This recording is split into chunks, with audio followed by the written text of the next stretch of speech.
Thailand is entering a period of deep uncertainty. Political tensions with Cambodia are escalating along the border. Tropical Storm Wipha has triggered widespread flash floods, paralyzing entire neighborhoods. Food prices are rising, while rapid urbanization continues to push the poor further from the city center. In Klong Toei, Bangkok's largest slum, the floodwaters are receding more slowly than aid arrives. Narrow alleys are thick with mud, homes are filled with garbage, and women are still holding together what's left of daily life amid the aftermath. Yung tulad na lang sa mga drainage, siguro wag iwasan na lang yung pagtatapon ng mga basura sa mga para maiwasan din yung pagbaha. What really happens after a storm passes and leaves the burden on those with no other options?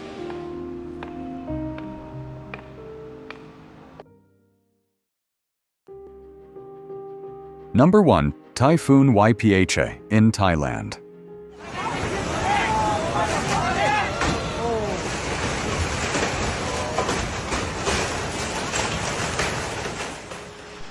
The skies over Thailand today feel like something straight out of a Shakespearean play. Dark, intense, and full of tension. Clouds are gathering with purpose, building toward a monsoon that could sweep across much of the country. If you've ever wanted to experience the raw power of tropical rain, now is the time.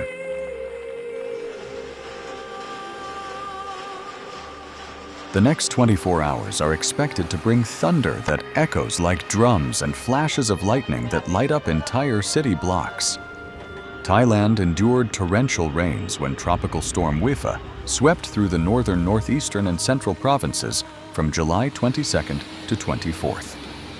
Some areas recorded more than 200 millimeters of rain in just 24 hours, far more than the usual drainage systems could handle. Naturally, rivers swelled streets became impassable canals, and sewer systems backed up, unleashing contaminated water into homes. Residents had little time to react. Mattresses, school books, photos, even half-cooked meals, all were swept away in minutes. No time to build barricades or elevate belongings. Especially in tight corridors, the water surged so fast and filthy that people could only stand by helplessly watching everything vanish. By the 23rd of July, Thailand's Department of Disaster Prevention and Mitigation, known as DDPM, raised the alert level to the highest possible in the affected provinces. A central command center went into full operation around the clock, coordinating rescue teams, pumping stations, and emergency shelters. Despite these efforts, help lagged behind the crisis. What's worse, forecasts show that while Wipha weakened by the time it reached Vietnam, its wet tail, which dumped heavy rain over Thailand, caused more damage and risk. As a result, water levels dropped painfully slowly. In many places, floodwaters lingered for days longer than any relief supplies could arrive. In Klong Toei, the immediate aftermath was stark. Mud-clogged homes, polluted water, failing power, and a community left scrambling, holding on to scraps of normalcy amid chaos. Flash floods didn't just drench the slum. They peeled back its protective layers, revealing raw vulnerability and urgent need. Number 2. Klong Toei Slum. As flood warnings become reality, the spotlight turns to one of Bangkok's most vulnerable places. The Klong Toei Slum. Tucked between a narrow canal and a stretch of elevated highway, this dense settlement is among the first to flood and the last to dry. Home to tens of thousands of people, many of them internal migrants from rural provinces. Klong Toei is more than just a low-income neighborhood.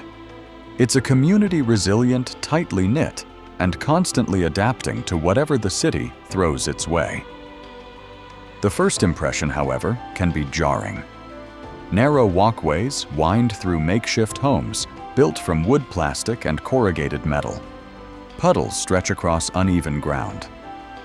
Entire sections are cluttered with debris or waterlogged furniture.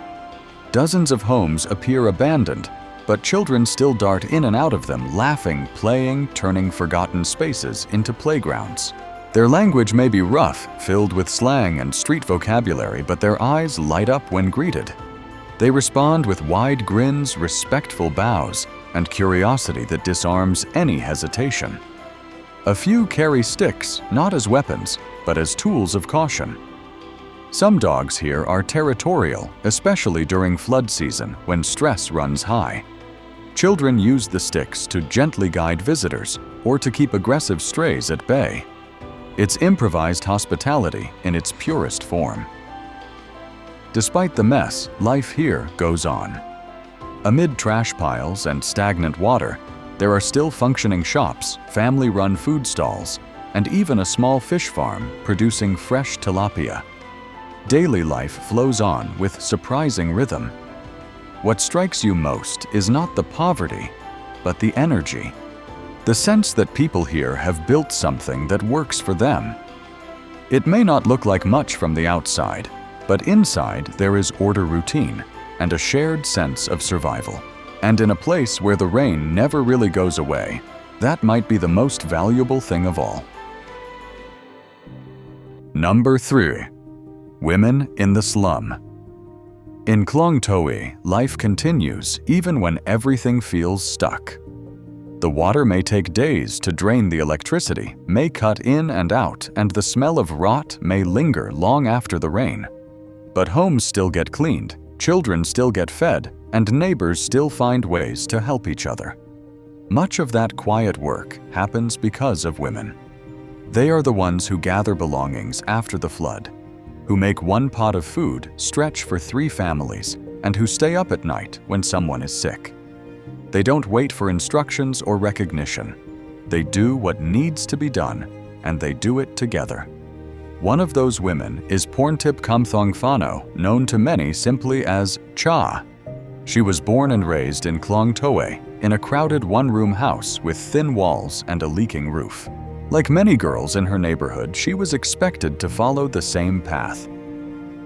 Finish school early, stay quiet, and take whatever job is available. But she found something else. Cha started boxing when she was a teenager. She trains in Muay Thai every day, running 10 kilometers before school, and practicing late into the evening. People told her it was not for girls, that boxing would leave her with scars, that it would make her less feminine. But she didn't stop.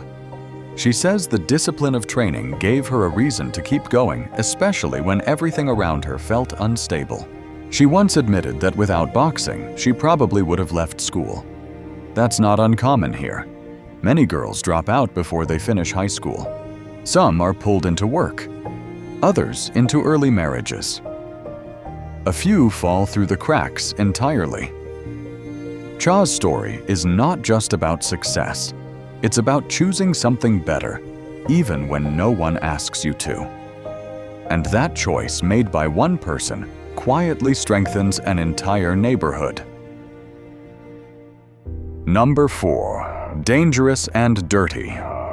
Living environment. Seen from above, the neighborhood looks like a patchwork of rusted roofs, blue tarps, and narrow alleys, crisscrossing like cracks in the surface of a forgotten place.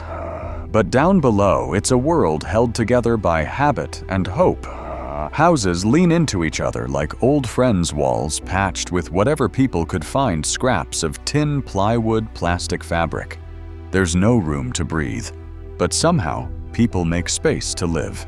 It rains often, and when it does, the water has nowhere to go. Gutters overflow, puddles turn into ponds, and the alleys fill up like shallow canals. Inside, people stack furniture on bricks to keep it dry. Outside, children walk barefoot through murky water, dodging floating trash and the occasional rat. The smell of soaked clothes, smoke, and standing water hangs in the air for days. Clean water is shared, sometimes rationed. Some families rely on plastic barrels filled from a neighbor's tap. Garbage pickup is irregular when the trucks can't get in. People burn what they can, and the rest just pile up. In many places, the sewage runs right past doorways too close to where meals are cooked or laundry is hung. Washes with wires hanging low, tangled like vines, overhead fire and explosion are a worrying danger. One loose spark, one forgotten gas flame, and the whole row could go up in smoke. When that happens, help is often too late.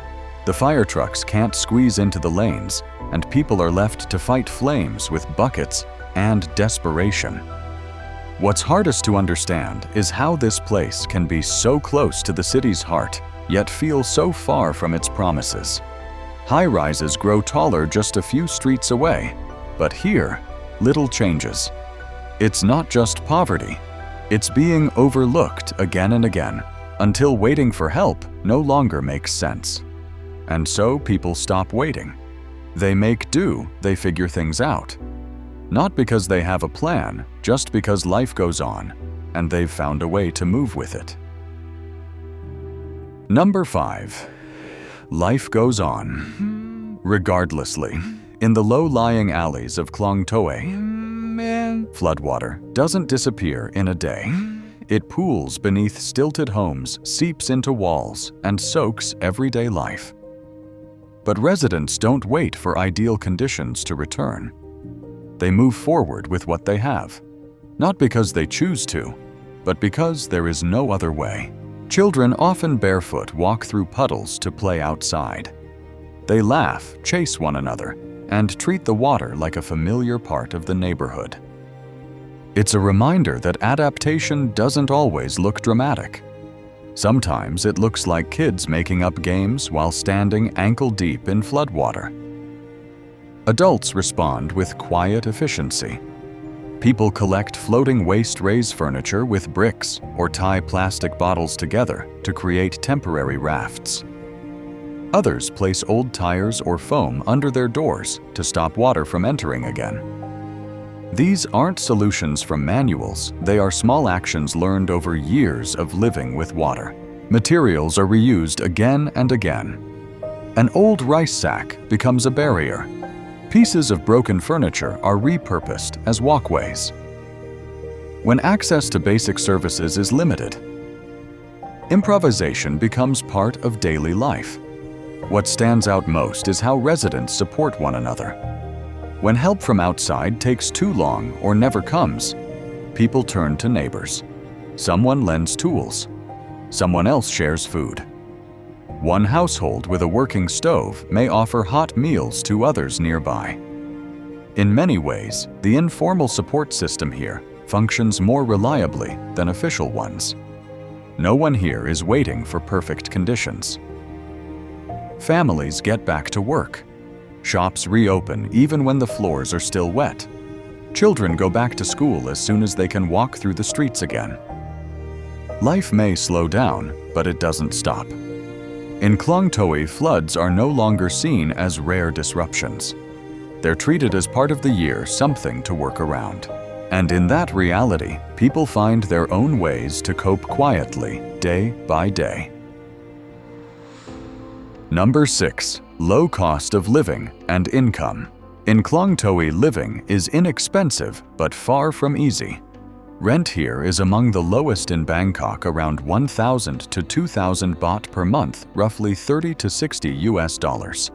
That amount typically gets you a small room with a tin roof and thin wooden walls tightly packed within narrow alleys. There's no air conditioning, no hot water, and often just enough space for a bed and a few basic belongings. Most residents rely on unstable day-to-day jobs. A full day's labor pays around 350 baht, the legal minimum wage in Bangkok. For those working 5 or 6 days a week, that income is just enough to cover basic needs like housing, food, and utilities. But saving money or affording extras like healthcare or school fees is often out of reach. The work here doesn't require applications or resumes. People show up early at pickup points and wait for tasks sweeping streets, hauling materials, helping at construction sites, or selling snacks. Wages are paid in cash by the end of the day.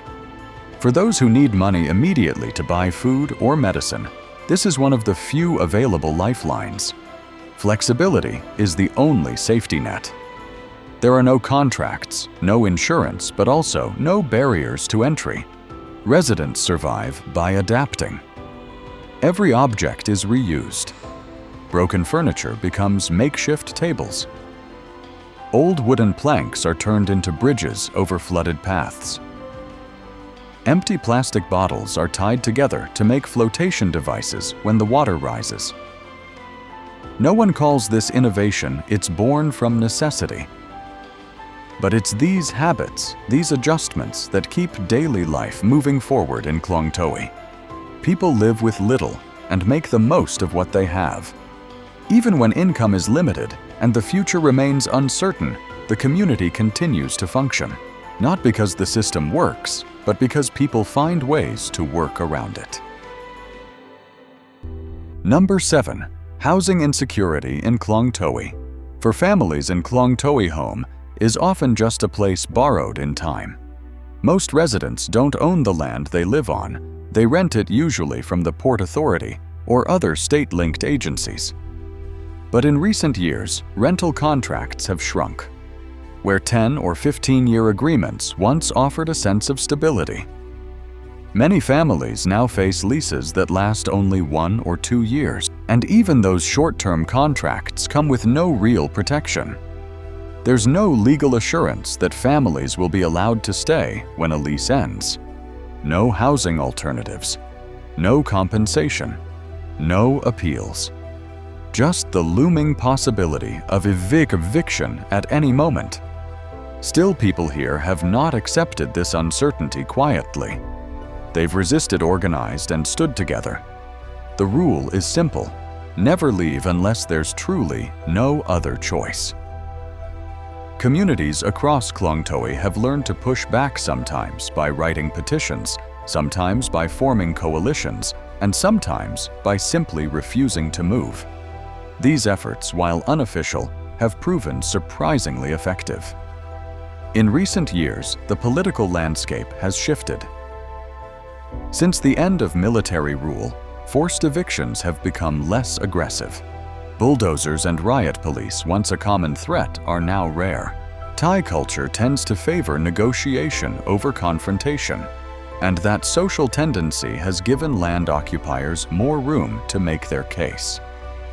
For many families, the right to stay isn't written in law. It's built through visibility and community strength. Over time, these slums have grown into neighborhoods. Children grow up here, friendships span generations, and shared struggles have created a strong sense of identity. Even when the future is uncertain, one thing remains constant. People here don't give up easily. A short lease doesn't erase years of memories, and a piece of paper doesn't decide what home really means. Number 8. Food in Klong Toei. Walk through Klong Toei at dawn, and the first thing you notice is the smell of charcoal and fish sauce drifting above the alleys. Vendors are already out squatting beside small grills or woks balanced on gas rings, preparing breakfast for workers heading to the port and nearby construction sites. A bowl of jok. The rice porridge thickened with minced pork and ginger. Costs about 10 baht, little more than 20 cents. It warms the stomach and starts the day. Next to the porridge pot, another stall fries dough sticks until they snap with a clean crunch. Selling them 2 for 5 baht to children in school uniforms. The heart of this food network is Talat Klong Toei, Bangkok's largest fresh market, open nearly 24 hours a day. Under its tin roof, you can find produce from every region of Thailand. Baskets of lemongrass and kaffir lime leaves sit beside mounds of chilies so bright they look artificial. Ice-packed mackerel arrives from the Gulf each afternoon, while trucks from the northeast unload sacks of glutinous rice and fermented fish. Prices stay low because most goods bypass middlemen. Shoppers often bargain in small notes and coins, and vendors are quick to round down for regular customers. Floods complicate the routine, But even knee-deep water does not shut the market. Vendors raise tables on bricks, spread plastic sheets across muddy floors, and keep selling. When roads are clogged, boats and handcarts deliver produce by canal. Community kitchens spring up near temples or under highway ramps where women combine donated rice with leftover vegetables to feed dozens of families. Meals are simple stir-fried morning glory omelets, green papaya salads, but they are hot-filling and shared without fuss. Food here reflects the district's mix of cultures. Differences dissolve during mealtime because everyone eats side by side, often sharing a plastic stool when space runs out. In a neighborhood where contracts are short and pay is uncertain, the daily act of cooking and eating remains steady. It turns narrow lanes into dining rooms, keeps cash circulating inside the community, and offers a taste of normal life no matter how high the water rises. Number 9. Klong Toei is not just a slum. Klong Toei tells a story every modern metropolis should heed. In Bangkok's glossy skyline, the district looks like an afterthought. Narrow lanes, patchwork tin roofs, and standing water that returns each monsoon. A one-year lease can be revoked overnight, a paycheck lasts only until tomorrow's meal, and floodwater doubles as a playground and hazard. From a distance, the scene suggests hardship without relief, but close observation reveals disciplined creativity and collective resolve. Families treat scarcity as a challenge to solve rather than a sentence to endure. Plastic bottles become floating laundry tubs, cracked tiles are stacked into makeshift walkways, and leftover rice feeds both neighboring households and stray dogs. Food vendors adjust menus when deliveries stall, moving stoves onto bricks and ladling soup while ankle-deep in water. Community kitchens organize within hours after a heavy rain, ladling chili paste and rice to anyone who arrives with a bowl, no questions asked. The lesson extends far beyond Bangkok's port district. When governments measure success by gross domestic product or new skyscrapers, pockets of extreme vulnerability emerge in the shadow of prosperity. If a city ignores those pockets, rainfall becomes a disaster. A short power outage becomes a health crisis, and informal work turns into generational poverty. By contrast, when policymakers recognize the strategic value of local knowledge, how to elevate a bed with scrap wood or reroute gray water with discarded piping, they can pair that knowledge with durable infrastructure and equitable land policy. A city's true height is measured at ground level. Strength grows where public investment meets community expertise, where formal planning respects informal ingenuity, and where the ability to improvise is matched by a right to stay put. Klong Toei proves that resilience thrives in the most crowded spaces. It's governance that has to catch up. Urban stories often focus on skylines, but real change begins in the side streets where persistence meets very little certainty. Let this glimpse encourage you to look closer, listen longer, and question how every city values its most crowded corners. If you found this journey worthwhile, please like the video and subscribe to NVL's travel documentary.